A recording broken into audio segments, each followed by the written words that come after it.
you? Hi. Cool. We on? Let it do it because if you close it out, it might.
Usually don't have to be here till 6. You want to do a mic check? Yeah, mic check real quick. Put him here.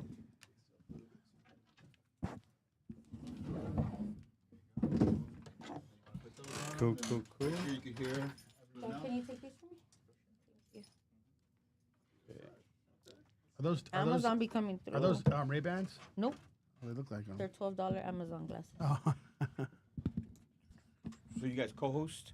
Yeah, she co-hosts. Cool. I'm excited. How's the mic sounding? Mike, nothing yet. I can hear mine. Oh, I can't hear anything on mine. Testing 1, 2. I can hear You me. can't. I can't hear anything on mine. I could hear you. You can hear me though. Hear you. So it's my earphones. Yeah. They feel super. Nothing on my earphones. Pull it. Testing 1, 2. Good. You want another pair? You might have to give me another pair. That's this one. It's pulling this one.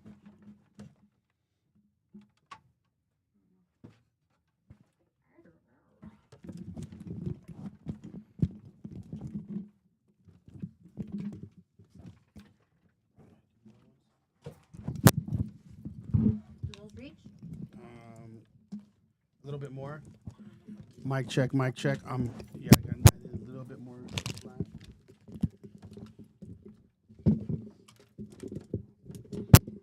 Hold it.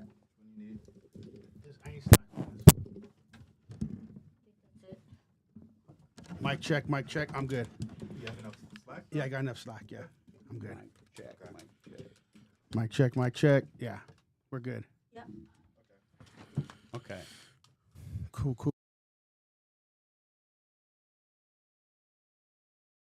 Gave up my life best for you? I'm ready. Ready.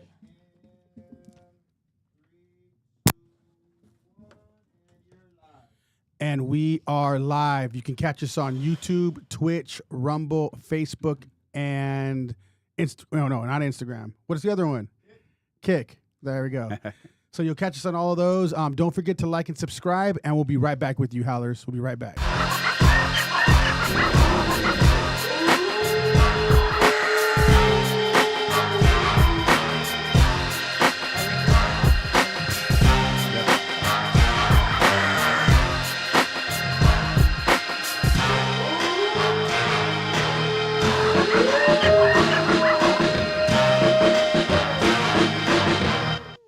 Howls over Baaz. I'm Jacob Casas. West up, it's Kat, and we are live today with Jhonny Murillo from Chicano Hollywood. Chicano Hollywood is What's in the up? den right now. In the den, man. When I walked in, I'm like, what is this place? Pretty cool everybody's scared when they pull up. place. Yeah. I parked outside and I text Melanie, is this the right place? So, yeah. Well, we appreciate you coming on the show. Thank you, man. Thank you. This is exciting. I love what you're doing. I love everything. You know, I'm big on entrepreneurship myself, and I see what you're doing, all the other stuff you have happening. I'm like, man, this is cool. This is Man, I appreciate that, man. yeah. The first thing I want to ask you, I mean, it probably goes without saying, but how'd you get the name Chicano Hollywood? That's funny. It's a funny story.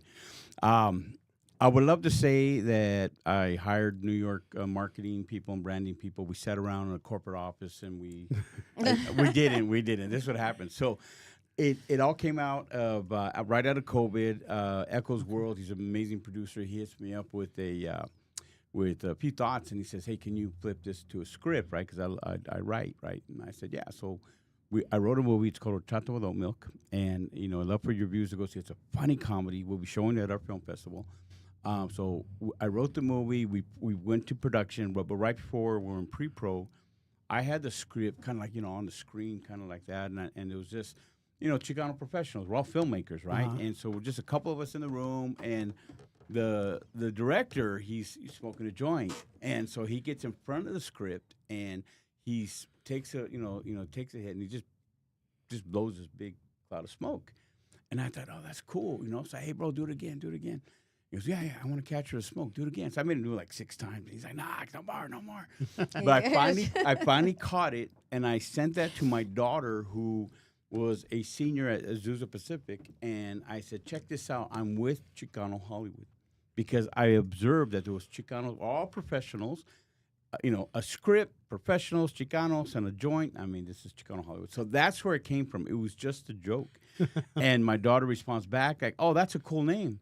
And I thought, that is a cool name. So it just kind of stuck from there. So that whole production, while we were on set and all that, I just nicknamed that group Chicano Hollywood, and it caught on. And But now everybody calls you Chicano Hollywood. well, I'm trying to, I'm trying to like pull away and I tell people all the time, look, I'm not Chicano Hollywood, I'm Jhonny, but we are all Chicano Hollywood. We're all inclusive, But that's where it came from, just a joint, some Chicano professionals, and on a script, and that's the birth of the whole movement with that, And So- what does Chicano Hollywood mean to you personally? So 2 things, like to me, my grandfather, everybody, they all came from Mexicali, from Leon and all that, and they all migrated up here, right?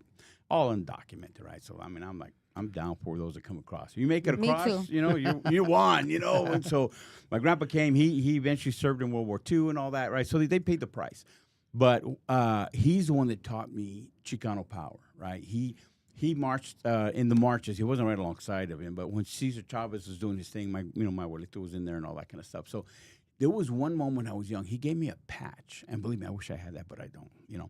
And all it said, it was a fist, it said Chicano power. So it's always been an empowering term to me, brought on by the best man in my life at that time, right? I mean, just my abuelito. So that's always been empowering. Now, but when I look at it now, how we are, it's like the Chicano voice, right? So it's all inclusive of, like on my core team, I have Salvadorian, Guatemalan. I say, look, we're all raised in the same barrios. We're all eating from the same taco trucks. We're all going to the same lowrider car show. So to me, it's the Chicano voice. Now, some people are a little bit more strict on that, saying just, American-Mexican or Mexican-American. Chicano Hollywood are about the voice. And if we have a lot more in common, a lot more values. You know, that borders don't they can't separate from us. So yeah, that's what it means. So personally, it's an empowering term because of what my grandfather taught me and what he's done with his legacy. And as for our brand, it's the voice. So if you're down with the voice, you know what the Chicano voice is. It's not a Latinx voice, not a Latina voice, it's not an East Coast voice. It's a Chicano voice, And then we reach, like what we were talking about, our reach is all over the world, right? Our reach is into Japan, into Vietnam, Brazil, all that. Because I think people are really down with the Chicano voice now. And I know we're not mainstream yet, but we're getting there. Yeah, we are. Yeah. We've been I would talking say about we're pretty this. close. Yeah.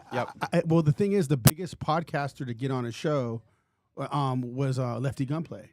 So, like the thing is somehow that guy kind of really pushed it out for us to start. Like, I don't know. Sorry, technical difficulties. Is that I turned it off. Okay, that's yours. Okay. I'm just sharing the link. Sorry. So when he came up on, and I don't know what happened, but that dude really pushed everybody out. Yeah. Like he came out and all you see is Mexicans, Chicanos, whatever. They all started like everybody's wondering who these guys are, and I really feel like he's one of the guys that really pushed us out there to start becoming something. And people are paying attention and watching right now because you're starting to see all these Mexicans, all these Hispanics all over the place now. Yeah, I mean, obviously we had other people before, but on the podcast side, that's what I know. On the podcast, no, and that's what's cool about podcasts. I love it. I mean, look at your amazing studio, right? Appreciate You've that. done this is beautiful. And I've been on other podcasts where we're like in this tiny little room and just some curtains like bath curtains in there, and I'm in there. But you can't tell when you look at the podcast. Yeah, all you see can't is tell. red, right? But I love it because podcasting is like it's a decentralized. Anyone can do it. You can do it just with your phone. When podcasting first was getting up there, I thought I'm gonna test this. So I started. This is years ago. I forgot the name of the app, but I downloaded the app and I started a podcast and I was doing it every day, right? And just, I called it Papa Bear or something like that, right? And all I do is rant. I would just rant, just like a Gen Xer would, right? So 5 days later, I thought, okay, I'm bored. I can't do that no more. It takes a lot to maintain a podcast, which that, right? Yeah. And I was just by myself ranting about politics, ranting about current events, all that kind of stuff. Within those 5 days, I had probably had about 200-300 downloads and followers. Wow, that's good. And I should have kept it going, but I didn't. But it was amazing about it. It was just with my phone on my kitchen table. So anyone, now you were blowing up. You're like one of the leaders of this thing. But, appreciate that. You like that? I thought that was my stomach. But you where you're right now. But anyone can really jump into this game and build an audience. Lefty Gunplay's pushing it hard. We're all out there. I think you too. And I know this is podcasting to me is like the. Not the final frontier, but a frontier that Chicano entertainers can get into. Yeah. It's allowing us to give our community more of a platform and a chance to tell their story. Yeah. Because it's inspiring, The more of us kind of like start doing stuff, the more people get inspired, And the more, like, if we working together, we're building this amazing ecosystem. Like you had Jay Valentino on, you had all these others on, right? So that there's like this ecosystem that's sometimes it's not intentional, but when you start bringing out different celebrities and you guys are contributing to their marketing and you're doing it because you need it, guests and all that stuff. But we're creating this Chicano ecosystem that's really building a creator ecosystem. And all together, that's why I say this all the time, that the days are over when Latinos step on each other to get to the next level. Now we have to lock arms and do it together. I like that. And that's what we're doing. So right now, we're locking arms. Yeah. And we're getting the word out. That's right. What's amazing is that when you're telling the story of when you came up with the name. So from then to now, and now we're walking into the Chicano Film Festival, right? It's coming up. It's from July 17th to July the 20th. The 20th. 4 days in Pomona. Yeah. How huge is that? Oh my gosh, it's stressing me out. So Are you excited to be able to do those workshops? I'm super excited. I mean, I walk into these things like what the heck am I doing? Like a year ago when we had this idea, I thought, oh yeah, let's do it. Now we're 2 days away in Pomona, and I'm like, what the heck? Like I was talking to Joel Gonzalez, one of the producers here, and I said, bro, when you have these ideas and you think, oh yeah, it's great, and then you're freaking there, and you're like, why? So that's where we're at, But I'm excited. We have we'll have about 400 to 500 people coming through. We have like 90 different short films, documentaries, feature films coming that we will be displaying and screening. I am most excited about, it's just because of the way I'm built, my passion is the Chicano Hollywood Academy. And what that is, I got some amazing teachers coming out that have done, TV shows and movies and so on. And they're coming out to teach. I got, from distribution to brand, how to work with brands. Another one's how to build your own brand. So I'm laying it all out. And to me, it's like, if you're serious about getting into the entertainment business, there's something there for you. Get up early, get there at 8:30, get a coffee, and let's go to school. Yeah. And I'm super passionate about, I'm down with the kids, right? We want to work some stuff out with Pomona schools and other schools. I want to train them and all that. But I'm also very passionate about our age. I mean, I'm older than you guys, way older. But I'm just trying to be respectful. But I'm super passionate because how many of us like you're a mechanic, right? You're an entrepreneur. You're doing all this stuff. But deep inside of you was this. And if I can help other people that, they had to work, they had to be in the warehouse, they had to pay the bills, they had to take care of the kids, but now the kids are grown. Now they're like, what do I do now? I've always wanted to be in Hollywood. I met a lady the other day, and she said the exact thing. She goes, my kids are grown. I got 3 adult kids. And I'm like, what am I going to do with my life? And she was still very young, right? And I looked at her like, you got 3 adult kids, right? But she goes, so I want to be a producer. So she just jumped in. She's helping. She'll be taking these classes. So to me, reaching that Gen X group, or even Boomer group that's like, hey, I've always wanted to do that, and but I couldn't, but now I can. So I love training them, right? So we'll have the academy going on, how to write. I got David Aguilar coming on how to write in a writer's room. He'll teach you studio level stuff. And I got, remember Operation Repo? Remember that one, right? Lou, I love Lou to death. Lou will be there, and he'll be teaching. He's got a new show called Operation Passport. So he's amazing at these, these reality show type of docuseries type of things. So he's going to be there, and he's down to just teach about what he does, how to connect to Amazon, all that kind of stuff. And think about that, learning from a guy that's done those amazing things, So we have a lot of great people coming. That's where my passion is. The movies are great because we get to celebrate these young. I say not young, but the new filmmakers. They make these short films, make these little pilots, and we did one category on shot by iPhone or by smartphone. And I made this example the other day. I said it's like a chef that gets a recipe. They put all this work in it. They cut all the vegetables, and they make a nice meal, but they got to eat it by themselves. Nobody wants that. They want to share it. Yeah. So I'm telling our community. I said, look, come on out, sit there, watch different blocks of movies, and applaud. I said, you know how big that will make the filmmaker make? And then out of there, we might birth out a new George Lucas or Steven Spielberg or any of those other big directors, So anyways, that's so you can tell I'm excited about it, No, I can definitely tell you. I'm excited about it too. So I'm thinking as you're telling us all this, I'm thinking this is definitely more of a community thing, right? It's like Chicano Hollywood Academy thing, but would it be safe to say that we're inviting everybody to come out and come experience it? Please. Because it's not just a Chicano race thing. It's a community thing. Yeah. Inviting everybody out to be a part of it, to see how beautiful the culture is, to see how cool it is to network with our people and reach broader, demographics, broader type of groups, different age ranges. Yeah, it's for people everybody. who maybe want to get into it but don't know how. Yeah, and I train anybody. I don't care what creed or color they might be. Black, Asian, white, whatever. Just come, show up. Yeah.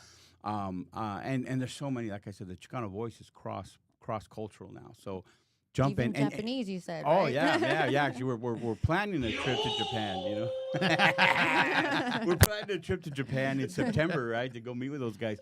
But I want everyone to come out, even if you're just a movie lover, come out and just enjoy some shorts. Now, they're not going to be Avatar. They're not going to be Avengers. Yeah. I mean, I get those fools that will come like, man, this ain't like Avengers. What do you think? It's hundreds of millions of dollars to make those. Yes. Come out there and enjoy a story. And it doesn't always have to be about chanclas, churros, and cholos. It could be just a good sci-fi. Yeah. That's funny. Yeah, and Chicanos, Latinos, we can make anything. We can make rom-coms. And that's what we have a lot of, So I'm like, just come out. If you're in Pomona, you're in that whole area, just come out, buy a ticket, spend the day there, take some classes. Then we have the nice after party, the mixers at night, The features at night are going to be really cool. Like we're going to open up with 2 amazing movies, features. This is at night, right?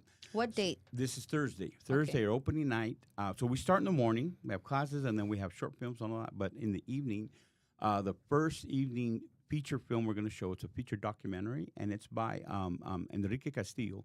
So he's the guy that played Montaña on Blood In, Blood Out. Okay. All right. Yeah, ever since I saw that, I love that. Him Dude, as I love that movie. It's Yeah, one of my yeah. favorite movies of all time. So dude. It's one of Montaña, right? best. The main Yeah. heifer, right? So he is a producer and actor and all that too. But he produced a movie called Ugly Little Monkeys. It's a documentary, very crazy story about some mariachis in Tucson.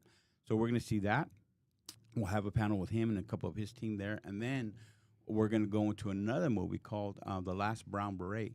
Now, when they sent me this movie, right? I remember it was like couple of months back, and they kept saying, what do you think about this movie, blah blah blah, and because we had to pick who's going to be at night, and I was working at the time, and I just put it up here, and it's while I'm working on one laptop, I have the other laptop with the movie on, and I'm just kind of looking, and then it just caught me. I'm like, oh my god, I put this down. I'm going to watch this movie now, right? And there's such cool messages in there. It's an indie, right? And they did an amazing job. Took them a few years to make it. But the message that's in there is like the spirit of the Brown Beret, right? Remember when I was young and those guys came out? Mm-hmm. I remember I was a kid and I saw some, right? And they're all dressed out. They have the berets. Yeah. And my ideas at the time, like, oh, that's cool. Look Yeah. who are these guys, right? And it was like a little kid admiration of these heroes, right? And I see, what now that you get older, you get involved in all that stuff. You see what the message was is to advocate for the Latino Chicano for the barrio, right? So when I see this movie now, and it's really just stirred that up, like, man, this is about, this is happening. Then you look at current times, right now, where it's like, okay, maybe we need some more guardians of the barrio again, kind of like the guardian angels in New York. Yeah. Kind of, Yeah, I love that type of stuff, like little, local militia vigilante. I love those stories, right? So that movie is called The Last Brown Beret, and I think we're gonna have some Brown Berets there. I said, hey, I'll give them a discount if they come in uniform, stuff like that. But it's just a perfect way to launch it. And then Friday night we have Lolo, which is a great independent film about a family, and they shoot it all on a stage. That's what's different about it, and I love that. And then we have a little family drama, which is a cool movie about a Latino family and our drama, right? And that we're gonna have a panel with them, how they got from concept all the way down to Tubi or Amazon, one of those. And then that's big. yeah, they're monetizing, they're making money. That's what I want people to learn how to make some money off this thing, right? That entrepreneur side is me, like, and I want to learn. I want to teach people how to like do that like professionally. Yeah, yeah, exactly. Like establish your business. And I think that's the other thing. Don't be afraid. Yeah, and because so a lot of us are afraid to report it. Yeah, exactly. Yeah. In our community, that's big. Dude, I actually heard Rich Dad Poor Dad's podcast, and he was talking about how a lot of the people that don't report their income and probably should are contractors and like beauticians and like barbers. Yeah, and stuff no, like I that. work with them all the time. I was doing some payroll earlier today, and I'm working on, like, they all want me to pay one person for two people. I'm like, oh, come on, it's not gonna work that way, right? But yeah, exactly, dude. So they so that's the thing. How to set up your structure, LLC, whatever it might be. Just doing a DBA, that kind of stuff. That's stuff that we need to learn to grow, or else we're always on the bottom. And if they're afraid of taxes, they can do their S corp and then just pay themselves the minimum, and then the company. I mean, come on, guys, let's teach them this. Well, most people just don't know how to do that, though. They don't know how to get it started, and even when you get it started, they're stuck there. You know what I was talking about with someone like earlier today was that it's crazy how much of a bridge there is. Like, there's such a gap of financial literacy in our community, and it would be so cool to bridge that. I've actually thought about how cool it would be to like do seminars and stuff, like workshops that are free, obviously, because somehow work it out in some nonprofit honestly, way to teach people how to work their finances. And I'll be down with the free stuff, but I always like to charge something. Because, well, there you go. You're the boss. Yeah. If they don't, and I learned this the hard way, right? I had a big event, and it was at a studio. And I made it free, right? You always want to help. We're going to make it free. People can come. So I had like 75 people sign up. And I told the people that were hosting us, and so they got food for 75 people. 35 people showed up. And I said, I'll never do that again. Because even if they pay $20, they're going to show up because they paid $20. No, you're right. But I think it matters. Like, they have to care about it enough to want to invest in it. Am I right? Even if it is just $20. Or else they leave you hanging. Yeah, so it has to be. So I have that rule now. No more free because that means I tell people all the time, if you're not ready to invest in yourself, then you're not ready. Mm-hmm. That's it, you know. So to me, it's like, and we had last year, and I want to do another one. We had how to elevate your finances. Mm-hmm. So I had real estate people come and talk. I had business people, structure people come and talk. City National Bank got behind us on that, you know. So That's yeah, I had cool. some financial, some all Chicano, all Latino motivational speakers, right? And it was great. We had like about, I think, close to about 80 to 100 people show up for the first one, and even just recently, this was like last fall, and a couple days ago, someone told me, you know what? Because I learned from that one, who's that one kid? You know how there's always all these young kids that do real estate? Like, Yeah. I don't get that. But anyways, they're killing it on Airbnb and all that. So I had one speaker come and tell about his Airbnb business, and he dropped some bombs and some nuggets. And I had a person the other day tell me, remember that kid that talked about Airbnb? I did what he said, and look at where I'm at now. I'm making money because of that. So I'm like, okay, this works, you know. So Oh yeah. it's, if you're ready, and you're gonna do it, you know. So. But that, yeah, so And I'm with you on all that kind of stuff. I love that, especially if we do it with the kids. Like while you're like teaching them how to do like the film stuff, show them how I can make money. Yeah, exactly. You know. Yeah. Well, tell us a little bit about how you got started. Let's hear like your journey and how you got yeah. started. The journey's different, you know. It's so born and raised in San Jose, right? Basic barrio life, all that kind of stuff. You know, real dad was a wino. Stepdad, you know, didn't know him that well at all. So, he was killed eventually. Then my stepdad was all caught up. If you know what caught up means, he was caught up in the North stuff, and he was running some barrio stuff and all that. So as a child, you know, they're doing drive-bys at my house because of my stepdad. Before drive-bys were popular, right? After Colors came out, drive-bys got really popular, right? And Uzis and all that, you know, all that after Colors. But before that, you know, it was Boulevard Night Style, right? Maybe one gun, right?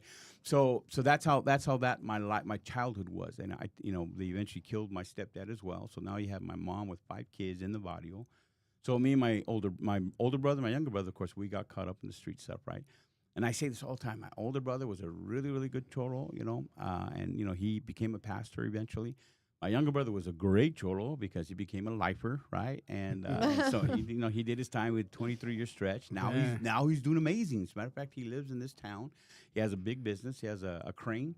So he's always busy making some killer money and lives on one of those houses up on the hill, a big, beautiful home with a pool and all that. So he's doing amazing now. He did 23 years, did his 8 years on parole, and just blew up, you know.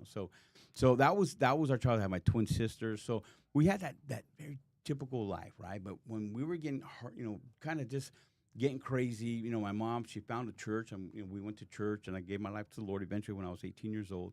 Then I went to Bible school, right? I went to my pastor, and I got kicked out of high school. I did all those dumb things because, you know, when you're crazy, right? Like you're automatic leader, and sometimes that goes against us when we're in high school, right? Because you lead the wrong way, right? It really does. Yeah, though. yeah. So I had all it in me, but the wrong way, right? So we had you know, when my pastor said, look, why don't you just go to a Bible school? And I'm like, what's a Bible school? I don't want to be a priest because I knew Catholicism, right? He goes, no, just I'm gonna send you to this one Bible school. You know, you'll be fine there. So I went, and there I just became a pastor, right? And for 23 years, I was pastoring with the Assemblies of God. As a matter of fact, I was telling you earlier, I used to preach here at Fontana First Assembly of God when my mentor Gary White was the pastor here, and so that was my life. 23 years in ministry. My last church I was pastoring was in Sacramento, and it was there that everything changed. You know, I was pastoring for 6 years. Had like 300 people come to my church, all from the hood. My big passion is the hood, right? So I had like a black, Hispanic, and Hmong, and they did all from the hood. I had pimps, prostitutes. I had them all, right? I loved them to death. But as things were going, I made a mistake. I got into a big building, which I shouldn't have done. One of those steps of faith that God didn't tell me to do. But I got into this big building, and then the economy tanked. Remember when that tanked in 2007 and 8? Yeah, like 9, 8, yeah. Yeah. So I lost my house. We lost everything. I had to shut down the church. Everything was terrible. I'm now 40 years old, and I'm broken. I'm like midlife crisis. I'm like, what am I going to do with my life? You know, there was no work, nothing. And I was trying to find work, and simultaneously, my kids were being scouted as child actors, right? So we kind of got them involved in a little bit of stuff. But I saw an email that said they needed background actors for a movie called Four Christmases. And it was with Vince Vaughn and Reese Witherspoon, right? Remember that movie? Yeah, that movie's hilarious. Yeah, so in Robert Duvall and the wrestling, right? And John Favreau, right? So I like all those guys. yeah, there's a big scene where we're in the airport, and they're getting fogged in. There's like probably 400 background there. So I'm one of them. And as I'm there, right, I'm just trying to make money. That's it. I think it was like 2 or 4 days of work, right? So I'm just trying to make money.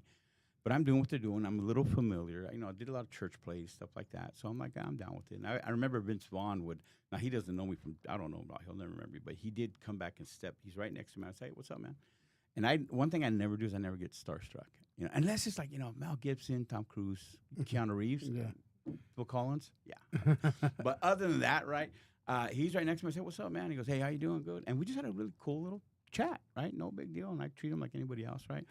And so that kind of stuck in my head, right? And then when we're on break, where I'm near the snack table, the crafty table, and the second, she was what we call wrangling. She's organizing us, and she stands on the table, and I remember, I wish I could look her up, but she's a Latina girl. She stands on the table, and she starts wrangling us. And as she's speaking, and I see what she's doing, immediately I thought, I could do that. And then it just dropped in me, you know, this is what I'm calling you to do now. And I'm like, you know, I'm a pastor. I love the Lord, and you know, I could hear His voice, and it just dropped in me. And all of a sudden, I'm like, what the heck? I'm Pentecostal. I used to preach against movies. I used to preach against secular music, right? Yeah. But I'm like, oh my gosh, no way. So on the way home from San Francisco back to Elk Grove or by Sacramento, I'm like bawling, like, God, what are you doing? And I just from that point on, took like 6 months for pounding. I'm calling you to Hollywood. 6 months later, my son graduated high school. You know, he came out to Vanguard University in Costa Mesa, and it was just me, my wife, my 2 daughters. I'm like, I think God's calling us to Hollywood. So it gets even deeper, but for the most part, we felt like God called us to Hollywood. So we showed up, a couple G's in my pocket, trying to find a place to live, and it's been a miracle walking on water ever since, but it's been 17 years now, you know, so that's where it all started. Wow, that's crazy, man. That's a cool story, too. So I want to ask you, too, you wrote Ochata with Oat Milk. You wrote that movie? I wrote that, yeah. Is that your first? How many movies have you written? I have a few scripts, believe me. I got one called The Boo-Foo Crew. I got other scripts, right? But what was an opportunity for me on that was when Jeff hit me up, says, hey, can you flip this to a script? And I said, I'll do it for free if you promise to produce this, because you always get these requests and they never go nowhere. But I wanted, the different levels of writing is you aspire to it, you do a little bit, but when you're a produced writer and people could see something, it changes everything, right? So and he goes, no, I promise. They got funding, they're going to do it. So all right, cool. But they still pay me a couple bucks, and so they paid me, and I wrote it, and and I tell people, I'm super honest about it. The magic of that movie is a couple elements. I basically gave them a piece of raw meat, and they put the seasoning on that turned it to carne asada, right? They're the ones that put the flavor, right? The executive producer is amazing creator, John Doe, and his input on the story basically was his story, right? And then, of course, the director, LV, he's telling the story as well. And then the talent, we had like we had Jay Valentino, we had Concrete, we had Anthony Fernandez, and we had Dunos and Jerry, right? Those suckers are hilarious, man. And I remember when we were going through the auditions, all the different things, it's like you're looking at them. And I didn't know them that well at the time, right? Actually, I don't think I knew them at all. But we, when all the auditions came in and we started on set, it took us like the first round of production that we did was probably like 11 or 12 days. And then they did some other reshoots later on, right? And but it was like that. If anything was a collaboration, that one was, I still get the writing as the credit as the writer, because I did format it and I put it out there. But like we had to have dialogue, because Dunos is 30 years younger than me, and he had to I say cohete, and I think what did he say, something like bang bang or something like that. I was weird. I'm like, what the heck? How is that a gun? Right? And then Concrete, he said no, he says cohete because he's more 90s, right? So, but it came from that. So the whole movement of Chicano Hollywood started off with that movie. All those people now, for the most part, the leads are all blown up. I mean, all those guys are traveling all over. They're blown up and amazing. And then and everyone else that's involved in the production side. I mean, I was with John Doe. We were at a media summit with Nalip, and we're walking around, just making connections, trying to blow and try to build. So yeah, that's what changed everything there. So when you wrote that movie, though, like, what did you base it off of? Like, how did that script come to you? So they had some ideas. John, because kind of writing a few of his thoughts, right? So it's all based out of Frogtown. Are you familiar with Frogtown in L.A.?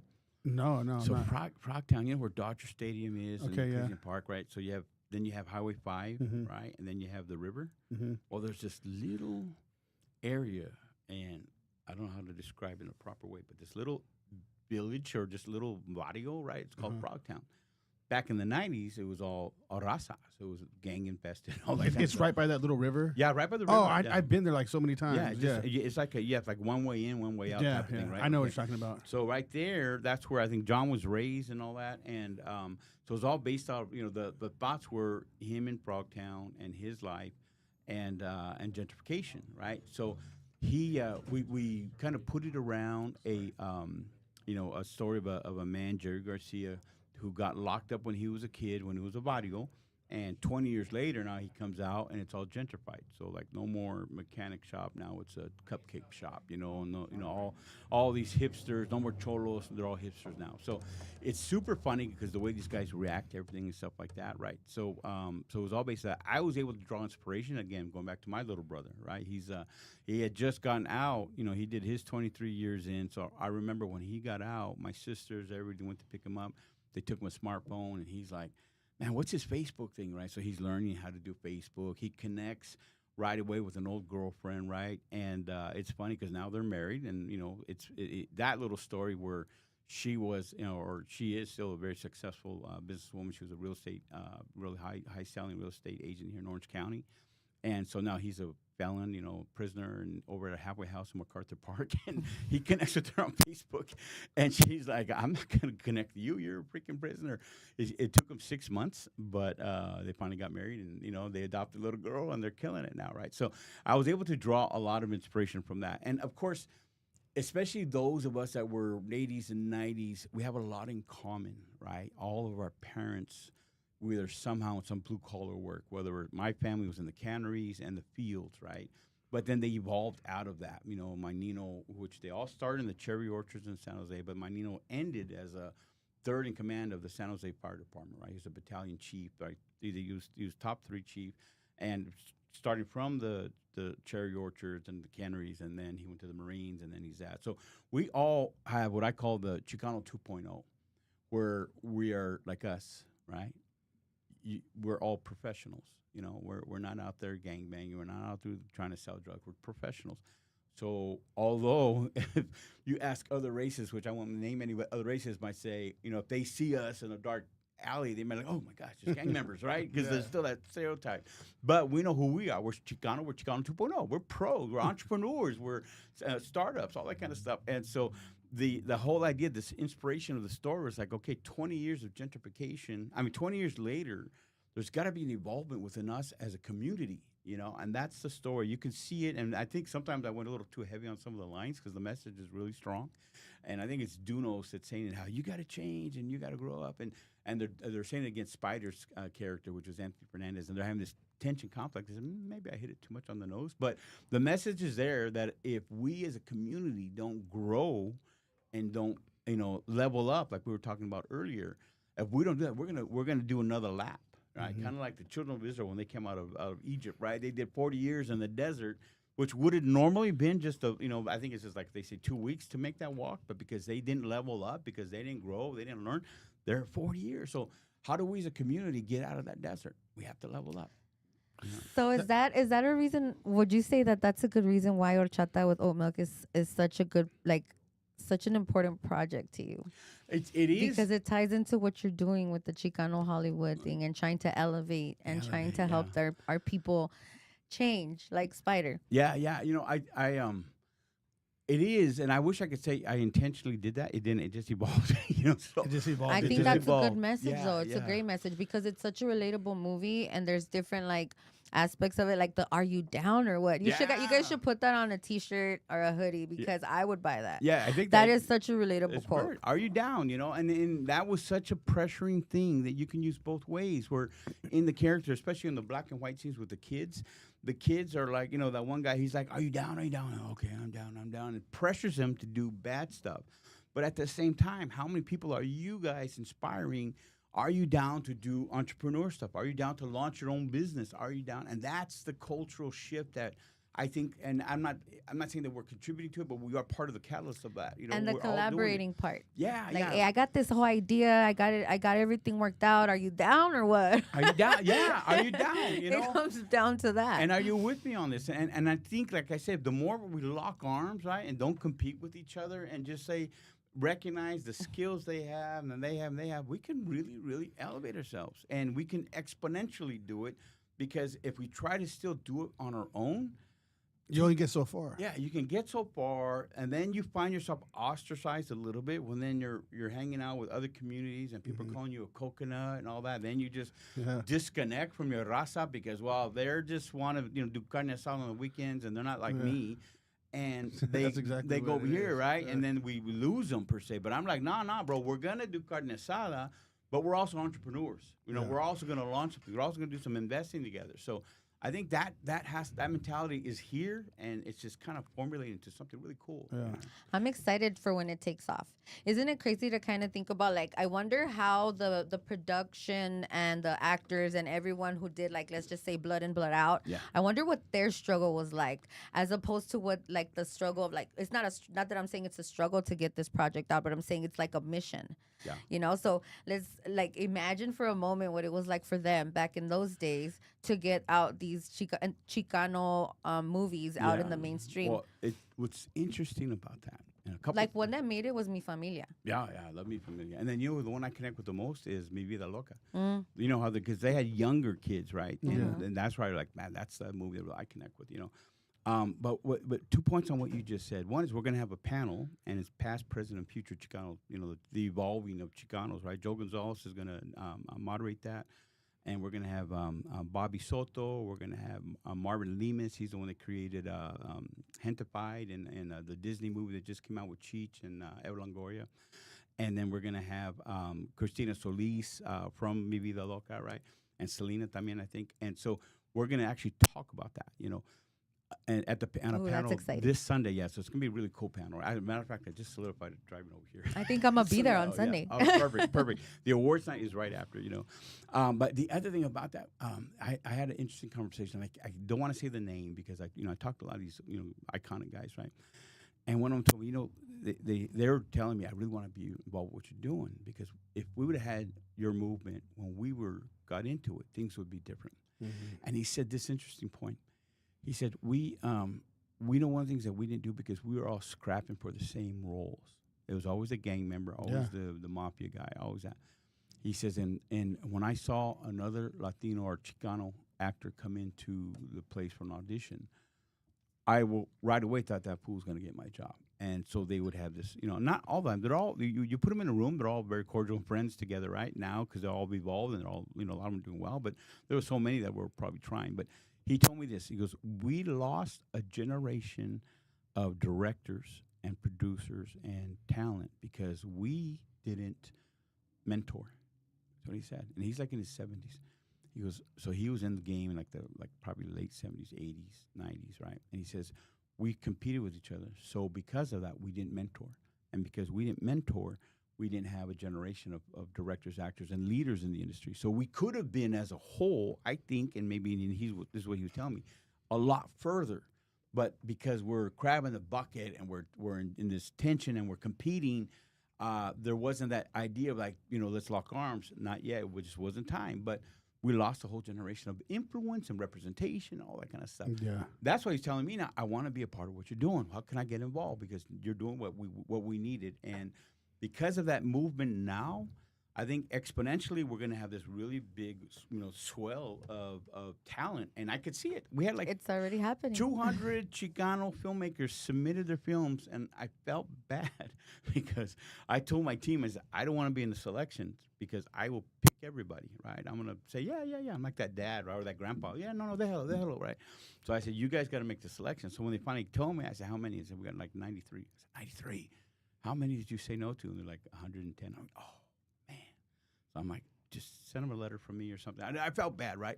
But at the same time, it was amazing, though, because we had 203 submissions. That means there's 203 filmmakers out there that are Chicano, Latino, that are out there putting the grind in, putting the hustle in. If you weren't selected, don't give up. Keep trying. Yes, you have to. Submit them again next year. Yeah, but it shows how we're growing, which you would not have those numbers. And there's like probably hundreds of thousands out there, but the ones that were coming to ours, that wouldn't have happened 20 years ago, but it's happening now. There's a time right now. Well, I'm excited to tell you that the movement is moving because a lot of people that we've had in here that are part of your movement, your people have been coming in here just about the same thing. No gatekeepers, Yeah. no keeping secrets on how to be successful. They're all for collaborating and they're all for helping each other up and building each other. So I mean, this is going somewhere. That's amazing. Well, if you like you said, if you start like linking together up, I mean, like we talk about this a lot in the podcast. That's like a poor man's way of thinking. I'll just step over each other. Mm-hmm.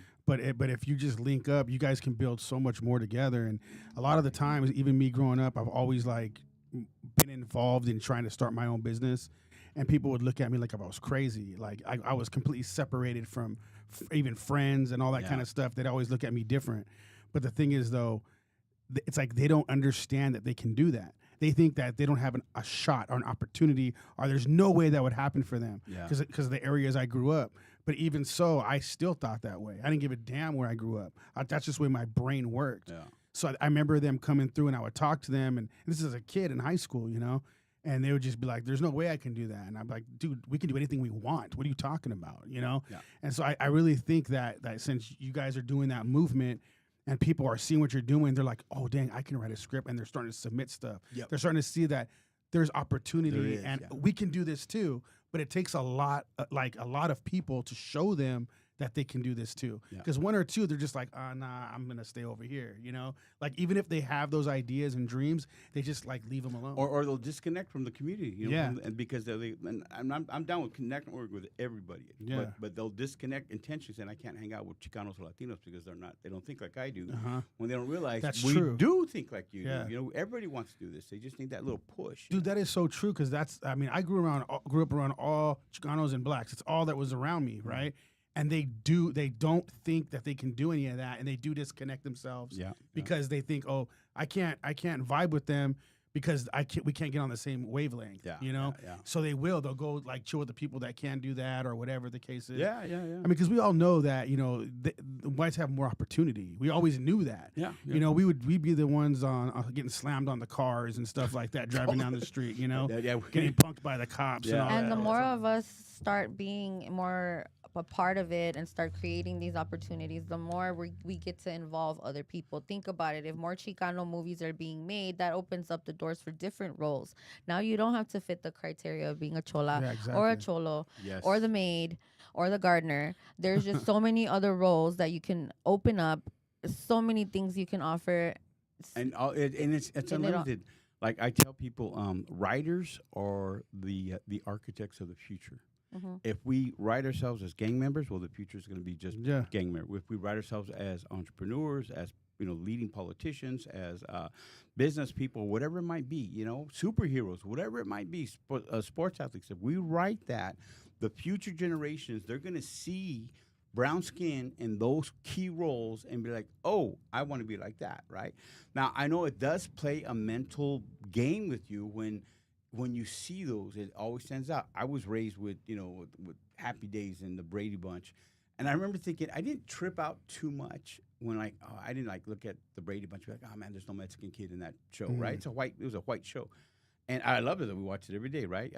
Happy Days, Laverne and Shirley, right? All those, they're all white, and I would just I didn't trip out like I felt I was underrepresented. But then when Paul Rodriguez came out with his show, right, I forgot what it was called, the Pauly Show, right? But it did like 6 episodes or 1 season or something like that. And for that short moment, I'm like, man, cool. And then from what's his name on Sanford and Son, it was Julio, right? Mm-hmm. So then there's a connection there, right? Now, that's making that little subconscious connection of writing roles and characters of superheroes and of business people and all that, And then Super chancla, with a churro. But then this is the interesting thing about it too. In our stories, this is us. I was interviewing I was in San Francisco working with the SEIU Local 87, right? I'm working with Olga over there. She wanted me to do some interviews of her people that were working as janitors, right? They're the laborers. And so I was doing some interviews, and at midnight, we went to go interview this one man, Latino, Chicano, Mexicano, or Guatemalan, one of those. And he's been 40 years as a janitor in the same high-rise building in San Francisco, downtown San Francisco, right? So we're getting that story. So then I asked him, pues, ¿qué vas a hacer? Ya, we've got him on his last 4 hours. Pues ya que retiras, ¿qué vas a hacer? What are you going to do now? And he says this, blows me away. well, I got my properties. Tell me in Spanish. I got my properties. And I'm like, properties? And I said, well, yeah, what kind of properties you have? Well, I got like 6 houses here, and I got like an apartment, 16 apartment complex in Mexico, I believe, and then he had something in Guatemala. So I think his wife like that. Now, his wife was a maid for 30 years. She was retiring like that same week, so they're done. But this guy was a multi-millionaire. And I'm like, okay, so when they say, don't write us as janitors, I'm like, oh, you could write me as that janitor. I'll be okay with that. But look at him, like the hustle, Wow. 40 years, getting his check, at the same time investing into properties in the Bay Area at the right time. It blows up. Listen right? up, guys. That's the secret. Think about that. And he never gave up his day job. And he had all these properties, and he was a multimillionaire. So I told Olga, I said, man, that dude's like a multimillionaire. She goes, we have a lot of them. Janitors. Now, think about the wisdom of this raza that are in there just working and investing. That's what's in us. Now, what people see is, the whatever brown-skinned old man or blah, blah, blah, like a gang member, whatever, but they don't see what's inside of us. And we have we have the roots from Mexico, from the Aztecs and the mathematicians. If you're Chicano and you haven't gone to Mexico, you need to go. It's like the land of the hustlers. As soon as you pull into the border, you feel like you belong. You're like, wow, look at all these hard workers. And all what comes out, the hard work ethic, the science bits behind our community over there, Well, imagine if they were entrepreneurs. The way like Mexicans work, Mm-hmm. like dude, we would take over everything. We would. But the thing is, they don't see that. Like I would have so many family members that just would look at me like I was psycho trying to start a business, like stupid. Like they would literally look at me like that. Yeah. And then when you have it, they're like, "What the heck?" Like, all right. But the thing is, they work so hard, like tooth and nail, dude, so hard. Yep. But imagine if they put that to entrepreneurship work. I recently went to Rosarito and we're talking to a liquor store. It was. And they were Chicano. They understood. They spoke English and Spanish. Oh, Rosarito here in Tijuana, past Tijuana. Yeah. And it's crazy because we are doing that. It's just not out there like that because there's no nobody broadcasting it, but it's happening. There's people that move back to Mexico and take what they have learned here and go build wealth there. Yeah. So like when Trump was saying when everybody's like, well, you should go back. I kind of was over there like, I think I might like someday, Yeah, and honestly, if you look at Valle de Guadalupe, which is right there by Rosary, Valle de Guadalupe, it's like Napa Valley. It's beautiful. So yeah, it's no longer. I was as a kid every summer we're going to Mexicali to La Colonia Puebla Nueva, which is like super dirt streets and ditches and just really, really Mexicali, right? Hot and no sidewalks and donkeys and all that. Yeah. So my mind of Mexico is, where I was raised as a kid in the summers, right? And but now if you look at pictures of the I shot a movie. It's called Lady Guadalupe. You can see it on Amazon. And the last scene was we went to the Basilica in DF. And it was funny. We shot there. We took the whole place out. We did some drone shots and all that stuff. And being in that city, when I flew into Mexico City, I'm like, this is not what I pictured. Right away, my stereotypes went up too. But it was a very clean, very modern. We stayed in nice hotels. So Mexico is not, what people try to think it is. If they've never been there, it's a very, very modern city, and it has an explosive economy right now. Mm-hmm. They are becoming the next China. Manufacturers are pulling out of China and out of Vietnam because they don't want to mess with the tariffs and also the transportation issues all the time. Mm-hmm. They can get it easier from Mexico. So right now there's a massive infrastructure build going out in Mexico, especially in that Yucatan area. So what does that mean? That they're going to have a lot of growth. They're going to really their future's looking really good. Yeah. That's sometimes they don't always take us as Chicanos, but that's us. You know what, Jhonny? I would like one day for Chicano Hollywood to become its own network. Because if you think about it, BET has been on this shit for years now. Tyler Perry knows what the fuck he was doing. And now moving forward, we can all do that. I mean, we're getting with the program, guys. Yeah. All together, we can do more. All together, we will do more. And it's all part of the ecosystem. And it's all catering to the Chicanos because we do have Spanish network channels. Shout out to y'all. But we are Chicanos, and there's a difference. And right now, for all your listeners, go to your app store right now and download Chicano Hollywood. We have our own streaming app. We have our own Netflix. There already. you go. Oh, we need to be pushing that. Yeah, we do. We have. Yes. I have independent film up there and all like that. So we have close to about 5,000-6,000 downloads already.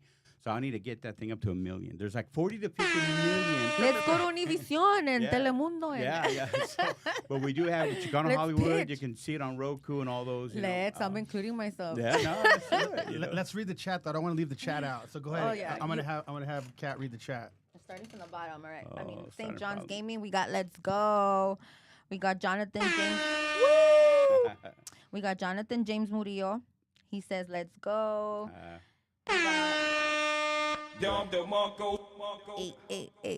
We got the Hill family. Hill family. It says, we love Chicano Hollywood. The Mindful Journey with the fire emojis. I see Echoes World. He is the. He was just the on. He was on producer. here last week. Echoes World with the popcorn. What's up, Echoes World? Shout out, What's man. up? Thanks for coming on. Shout out. Dancer for Chick. Yeah. You want to say something, Echo? He's watching. He's watching. I see Chris Leva too. Yeah. Chris is like, man, stop telling that story about me smoking the joint. He's the director. And I'm like, it always comes up. That's the birth of it. But I love LV. You know. We got Dancer for Chick. Love the movement and everything you stand for. Thank We you. got Angel of Life, beautiful cat. Thank you. Love you so much. And then we got Echoes World Popcorn again. Chris Leva with the hands up. They are honestly, they're always supporting. Oh yeah. That's amazing. Yeah, Thank you they guys are. for watching. That's Yeah, all- thank you for watching. All family. All family. Yeah. Please like the video too. So are we the episode. Are we talking at all about the re-showing? Horchata? Uh-huh. Yeah. We're gonna have it on Saturday night.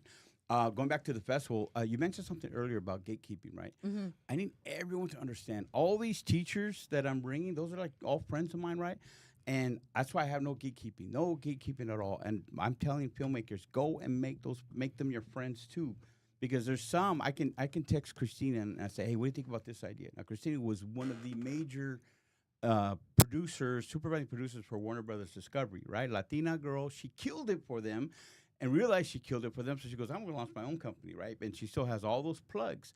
So, she's a beautiful lady. I love her family. I love her husband. And if I have an idea, I say, hey, what do you think about this? She'll tell me, it's stupid or it's great, right? But just to have that connection. And she's coming to do a class. And I'm like, come and learn from her, but more than that, come and meet her and become her friend. So I don't have zero gatekeeping. Everyone that's coming, I'm telling filmmakers, that's the best way to build your team. And I got Eric Gonzalez coming. He does distribution. So his whole thing is like, he goes, get me involved from the beginning. And then by the time the movie's made, it's going to be something you could sell, right? So that's the key. Instead of making a movie and then trying to sell it, you actually, from the beginning, you have that pipeline. So all these teachers, that's the big thing. So Saturday night, we're doing the Chicano Hollywood Showcase. There we're going to show Horchata with Oat Milk. So to me, it's like if you want to see a funny movie with a bunch of friends and family, come to see that movie. You're going to laugh. It's going to be great. I'll have the filmmakers up there. They're going to go up there. We'll do a little panel. We'll talk about it. LV and Echoes and John. I think John's going to come too. And that, to me, that's the brain power. The talent is amazing, right? I think the talent, they have a big event too. So we won't see them on that night. But for the guys that let's were give behind them a shout out for doing the Ford Theater. Yeah, the Ford Theater. Yeah. Shout out to all of Jerry, them. Concrete, Dunos. Yeah. Yes. So they, That's but big look at stuff. how big they are now. Yes. You know? And I'm not saying it's just because Horchata, but I think Horchata blew it up for them, right? Don't Yeah, you, lots don't to you do agree, with guys? it. Don't you agree, guys? Yeah, you guys are welcome. No, I'm just Yeah, kidding. I know. But they're amazing already. And so we're gonna have also that night we're gonna show one of the cool things we're doing too is what's big out there right now is what's called digital vertical series. Have you seen any of those? If you go like on TikTok, you'll see these little dramas, right? Mini dramas, and they came from China. So about a year plus ago, my buddy Carlos Bravo, he's in China. His wife used to produce for Jackie Chan and all that, so they live over there and all that. They come back and forth. So he texts me from China, and he says, bro, have you heard about these? And I said, nah, I never heard of them. He goes, here. And he just sends me a list of apps. He goes, these are mini vertical series. They're all dramas. They're episodes like maybe 90 seconds, maybe 45 to 90 seconds. That's it. And he says they're so big over, they're making millions. Go jump into it. So I've been studying it for about a year, right? And I'm looking at it. We shot a couple, so we're going to show some that we did. One's called Sabrina, one's called Cholos of Beverly Hills. We did that with Bria Media from Miami, one of our partners. We're launching something called Minivela, right? It's the same type of concept. But I have the main company coming. It's called Real Short. They have I think 52 million subscribers, right? They're killing it. What's cool about this is that they reached out to me. I saw a strange number calling me, and I'm like, what is that number, right? And then they emailed me, hey, I'm trying to call you. I'm like, oh, what the heck? This is real short. I'm like, hey, what's up? I'm talking to this wonderful lady named Rachel, and she goes, hey, I sent them a sponsorship deck. Got your deck. We want to get involved. What's going on? So I told the whole, festival idea and all that, and what we were doing. She goes, well, can I ask you something? Can we, is it cool if we go and set up a table, and could we, meet with people because we want to hear pitches. We want to start growing into the Latino space. Now, they were in the China dramas, like those K-pops and all that, right? So they're in the China dramas. And then they started in America with a lot of white soap opera stuff, right? So you look at their stuff, you go on their app, you're gonna be like, what the heck? It's kind of, to me, it's all the white soap opera stuff. Yeah. Now they want to go into the Latino telenovela style. So there's a lot of opportunity for Latino Chicano filmmakers. So they're going to be there, and they want to meet filmmakers, and they want to hear ideas, they want to hear pitches. So to me, it's like, I don't know how else to tee people up and just say, look, come and make the connection. Even if that's not your style of content, but it's business. Is this the first film festival, Chicano film festival you're doing? It is, and it's so, how do we do this? But yeah, it's our first one. I think it's going to go great. Yeah, and I'm excited for the next one. I brought on a great Francisco Reales from Tijuana. He's he raised here from Tijuana, and he's our director, so he knows film festivals, right? So I said, bro, I don't know them. It's your world, not mine, but you do all this part, and I'll do the Chicano Hollywood Academy, and then I'll do the night stuff. I could do that. But the actual curating and put a team together and picking and all that stuff, they did all that, I want to kind of go through this, and maybe our listeners can hear this too. So let's say someone gives you a script, right? You like it. What would be the next thing? I give it back and say, you got money? The next thing, let's say someone gives me a really good script. I think, okay, this has potential. The next phase is going to be to creating some kind of a pitch deck to start getting the money, right? You can't do nothing without money. So whatever that would be, you're gonna like I do line producing. So I would get that script, break it down, and say, oh, this is how much it would cost to make this movie. Now you could, like, one of my guys, Sid, he's making a feature film right now for like $5,000, but it's like he's freaking out because it's hard to do, right? Our chata's in like that. I don't know if it's supposed to top secret, but that $200K level, right? Mm-hmm. And that's a good sweet spot, because when you have hit that sweet spot and you can make a movie like Horchata, you're going to get your money back plus a lot more, because it's a perfect one. When you start going into these million to 10 million to 20 million, well, the factors change. If you're going to put together like a $20 million movie, you better have someone recognizable talent all the way around that are marketable, right? They might be a great name from the 90s, but they're still not marketable for today. So there's a lot more work. But when you do like a script like these ones I'm telling you about, these mini verticals, or you do a feature film horizontal style, that 200 to 500,000 range, you can bring in new talent and maybe one recognizable face. You can get like a semi big name that will make sales overseas, and you just bring him in for 2 days and you make a deal with him, like $20,000 a day for 2 days. You give him $40,000 out of that $500,000 budget. They come in and they work hard for 2 days. Then you got all of their shots, right? And then you mix it around with really good actors. That's a key. So actors, like, they want to say, I'm a natural. No one's a natural. You got to be in training all the time. Yeah. You might have some natural abilities, but you got to be in training, right? So you just surround it with that. So you have you get your script, you break it down. This is how much it's going to cost. We have the budget. Now we got to figure out how much to raise. Then you're going into that investment side. Once you figure all that out, it's like, okay, if you're going to self-fund it, okay, you have less stress. But if you're going to raise investors, family, friends, stuff like that, then you have to figure out how to make sure they get their money back, because you don't want to break relationships. If you're going to use outside money, like real investors and all, then you got to get your lawyers involved, because then you're dealing, with some investment issues and stuff like that. So you just want to do it right, that kind of thing. The other way you raise money, too, is by product placement, You can write a scene in there that shows the Howls and Baaz podcast, and it's just part of the movie, but it's giving you some exposure, so you pitch in a little bit for product placement or product integration, right? And then you can get small businesses to invest too. So there's different ways. You could do crowd equity, not crowd funding. That's Kickstarter, that's Indiegogo. But crowd equity is like WeFunder, where people are actually investing, and then they're going to get a slice when it starts making money. So all that is the business of production. Okay, it's not easy, but that's something that we all can do. If you want to make a series. For example, I have a series in development. I mean, in post-production right now. I'm hoping to get it done by August. It's a great series. It's a funny series. It's called Joking G's. The hard part is our main character passed away during production. wow. So we had to change the whole story, use what we had and all that. So that was very, very difficult. But we're at the point now that we should be able, by the end of August, we'll have 10 episodes, right? It's already produced. I don't need money to come into that. It's already produced. So what I'm going to do is just I'll get out on a platform called Film Hub, or also get it to a sales agent. Some of these people that I'm bringing, the sales agents say, hey, try to sell this for me, right? And then they'll take it to like Tubies and all that, and then you monetize that way, you know? Sometimes it's ad revenue share, where when the ads are dropping, you're sharing. You got to split like that. Or sometimes they might want to just license it, like, oh, hey, we'll just give you this, and we'll take it for X amount of years. But if they say we want it exclusive, then they're going to give you more, and they take it for X amount of years, you know? Wow. Johnny, you're full of just so much knowledge, and Pula it's, caca, it's that's what I am. so cool that you want to share all of that. Oh, yeah.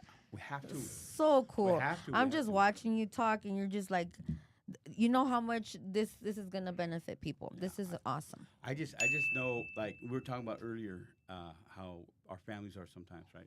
When I was 16, I had my car. I wasn't a good cholo at all. I tried that. It was my thing, right? But I was a lowrider, right? I had a 53 Chevy, right? So I'm 16 years old. I had my 53 Chevy. I got it all, metallic blue, chrome rims, all that. I'm low riding, right? And still going to school and all that. But I remember my grandmother, she told my mom, ¿Por qué está en la escuela? Ya que se saque que se ponte a trabajar, put him to work and get him in the cannery, right? She wanted me to move with her from San Jose to Modesto and work in the cannery and drop out of school. And I mean, I love my grandma. She's with the Lord. Don't get mad. But that mentality holds our community back. Yeah. Mhm. Oh, for sure. Yeah, that mentality is like, no, just put them to work. Put them in the warehouse. Yeah. Amazon's hiring. Now, shout out to all the Amazon workers. But Amazon's hiring, Yeah. that kind of stuff. And they get stuck in these jobs when inside of them, there's like, think about that. Look at these cartel leaders. Yes, they're doing bad stuff, but they're Jeff Bezos level, right? They're that level of being able to manage that type of money plus evade the governments and all that stuff. But think about how intelligent they are to have their systems all set up, to have their deliveries all set up, their package. That takes a genius mind. does. So we do have our Jeff Bezos, our Elon Musk, but they're cartel dealers right now. So we need to get them. Well, we even had this conversation with Jay Valentino and how important his mom supporting him was, because I asked if it was one of those situations where when you're Mexican or Hispanic, your mom's always telling you to go to school and go to college and then don't be dumb, don't be dreaming about being a movie star or a movie producer. Stick to your lane. Yeah. Well, it's so important. She's hilarious, man. Yeah. I love and he her. brought his mom into it, and she was supportive. Like, there's the whole thing about it, I love her, man. I wish I could put a whole series around them, but she's hilarious. When I see their skits, Julian, like that right away. I just get that, like, I'm going to laugh at this, Oh, in horchata with oat milk, my favorite was the mom. The mom, isn't she amazing? Soshi, mom. Soshi. She's like, I mean, when What's she her would Instagram? scream, I'll show it to you. But when she would scream, you get this chills, right? Like I was telling my sisters the other day, because they're younger than me, right? I said, you guys had a different mom. You had the mom that went to church. We had this other mom. And my other mom, the same mom, but the other mom before church, she was like Malcolm in the Middle. You see Malcolm in the Middle, right? Yeah. That mom Screaming all the time. Screaming. And again, I don't blame her. She had 3 boys that we were just like those guys. We were screwing around all the time. So I laugh when I see that show. Like I tell my kids, that's grandma. So, that was but my yeah, mom. but that's family influence like that. It's like, like my mom, when my grandma said that to my mom, she said, no, he's going to go to school, right? Yeah. Went to that. He's going to go to school. He's going to go to college, which I did. I got kicked out of high school, but I got my GED later, right? But that was the path that she said, no, this is what he's going to do. But because of that, it still put me on this new level, right? Yeah. And that's where family's important, Man, I remember my great grandma actually was like, my other grandma was telling everybody, these boys need to go to college. And she'd be like, these boys aren't college material. You put those boys to work. Yeah. And that's, that's another valid point, because my wife is that way, where she is like, you don't have to go to college, and you can get a trade, and she's very big. But you think about that. Look at my janitor homie, right? He's a multimillionaire. Yeah. And when you talk, if you would have sent him to college, he might have been a professor, which is great, but he wouldn't be a multimillionaire, right? Exactly. So I think deep inside of us, it's like, what are you passionate about? And do you have like a cojones to get out there and work? Exactly. If you get out there and work and learn and grow, consistent. Because the thing is, you could do it for a little bit, people just fall off. Like when it gets really bad, that's when you're supposed to really push. Dude, that's the best. That probably to me is the best advice, because I know talent and comedians, right? So all in the same bucket. and filmmakers, right? That I've seen their work, and honestly, I love everybody, but sometimes the work sucks. But how have they advanced? Even though the work at this level is still the same as this level, that key factor, that X factor is consistency. Mm-hmm. I know people that are doing things that I'm like, how did that happen? And I look at their stuff, I'm like, it's still the same as it was 5 years ago. And but then you look at the track record, it's consistency. Yeah. And educating yourself along the way, like how you were saying, like for the actors, filmmakers, directors of the world, if whoever sees this, it does take learning. You have to learn. That's why these workshops that Chicano Hollywood is doing it's where it's at. Jeff Reyes, You gotta learn. That's another. Jeff Reyes Keep is doing learning. a class. Echoes. He's going to bring his cameras out, and he's going to teach you about how do you go from your smartphone to what Jeff uses to make. He's I always brag about him because he's in the Guinness Book of World Records for a commercial for Nike. And he was a DP on that, or a producer. I don't know which one, bro.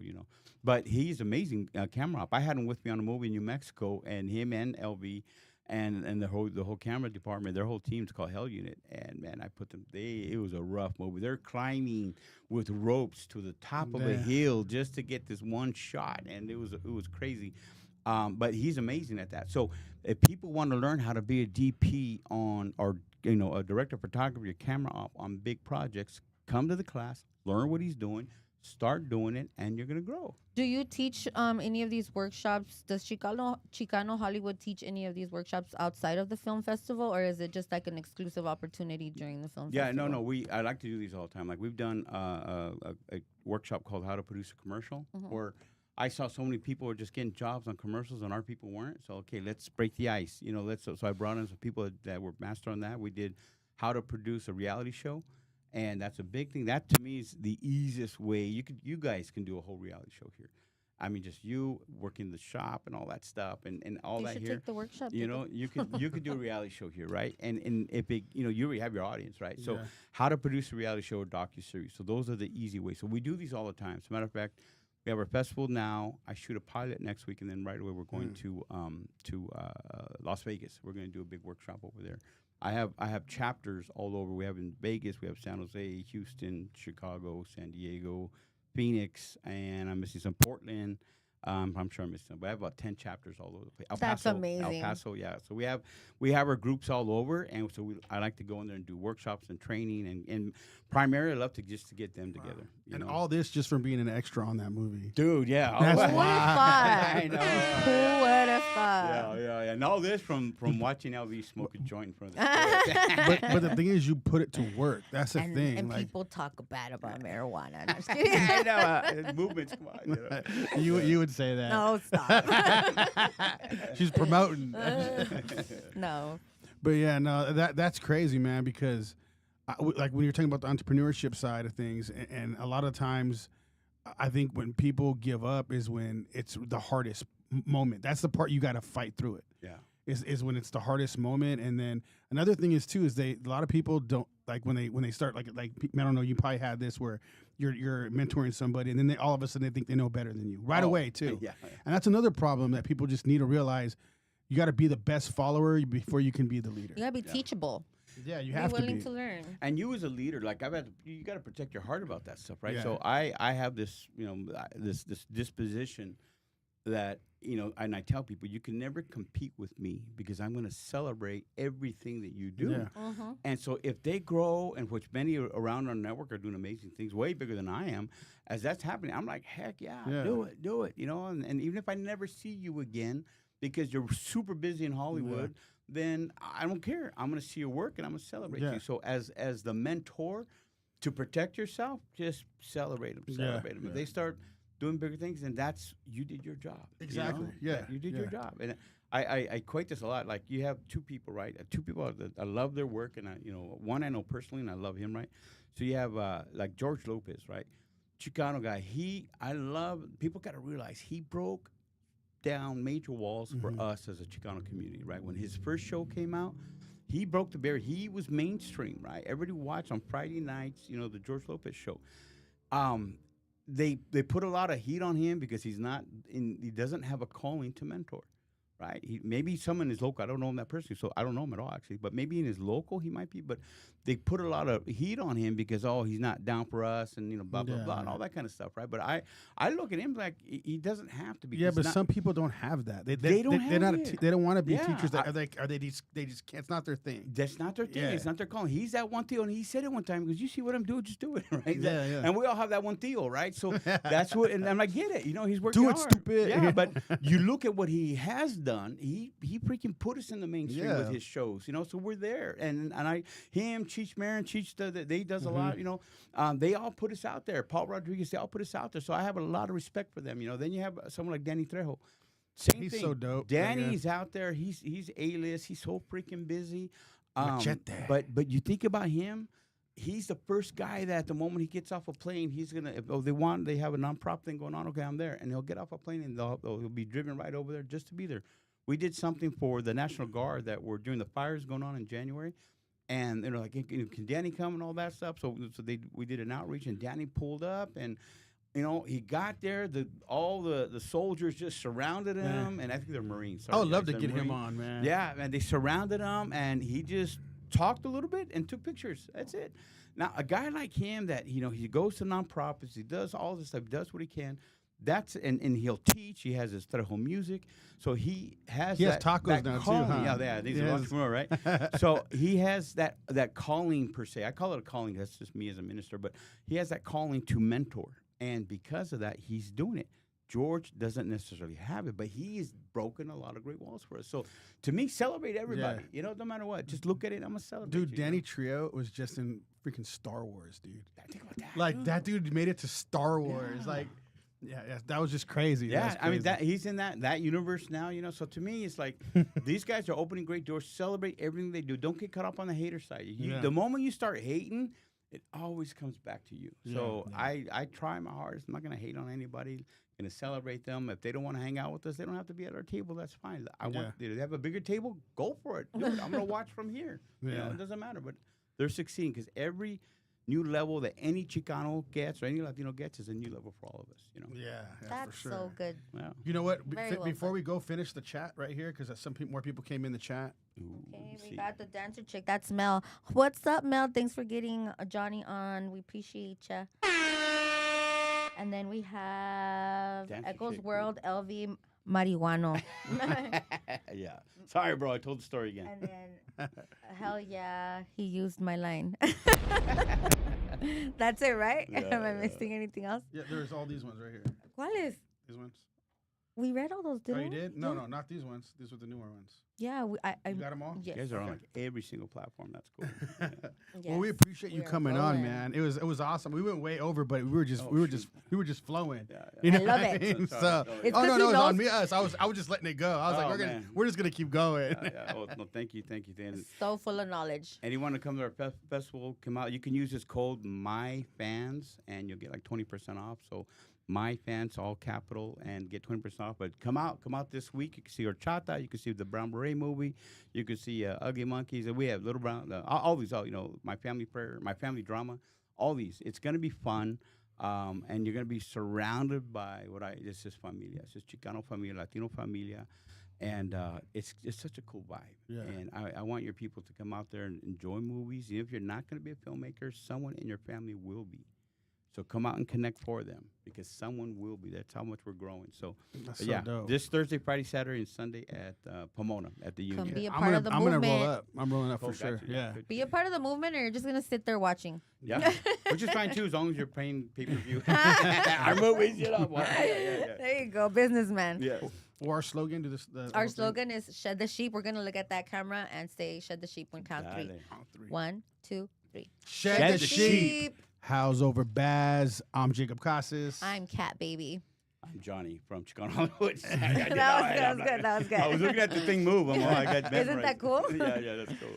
We appreciate all you guys watching. We appreciate you coming on. Thank It was you, a brother. dope Thank you. episode, man. Thank you. So yeah, you guys don't forget to like and subscribe, and we'll be back at 5:00. So everybody tune in at 5, and we are out. Peace. See ya.